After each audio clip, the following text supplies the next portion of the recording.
Mon frigo ne fait plus de froid, voyons ce qui se cache à l'intérieur. Des bouteilles et encore des bouteilles. À l'arrière, on trouve le compresseur. Je perce le tuyau de charge relié au carter. Seulement un bar de pression. Pour un frigo R600A, ça ne paraît pas beaucoup.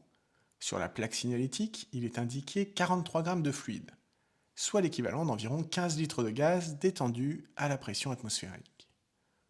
En récupérant le gaz dans un ballon, j'estime qu'il n'y a que 2 litres, soit environ 6 grammes. Il y a donc bien une fuite dans le circuit. Le R600A, c'est de l'isobutane, un gaz hautement inflammable. Avec seulement 150 millilitres, soit 100 fois moins que ce qu'il y a dans le frigo, on peut créer un mélange explosif dans 4 litres d'air. La réaction est violente, soyez donc très prudent si vous le manipulez. Je libère maintenant le compresseur en coupant les tuyaux d'aspiration, de refoulement et son câble d'alimentation électrique. Dans le compresseur, il y a de l'huile que je vidange avant de l'ouvrir. À l'intérieur, on retrouve un moteur électrique qui entraîne un piston chargé de faire circuler les vapeurs de fluide.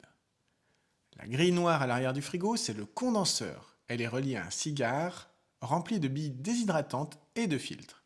Puis à un tout petit tuyau. C'est le capillaire qui sert de détendeur. Regardons maintenant ce qu'il y a dans le ventre. Dans le congélateur, on retrouve deux grilles, ce sont les évaporateurs, eux aussi alimentés par un capillaire.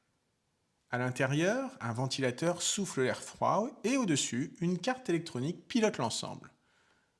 Dans la partie réfrigérateur, bien caché derrière une couche de plastique et une feuille d'aluminium, on découvre un serpentin en aluminium.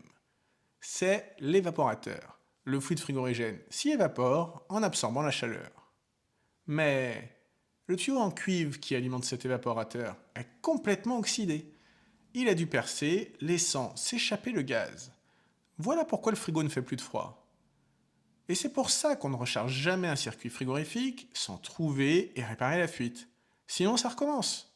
Pour mon frigo, ce sera donc direction le recyclage.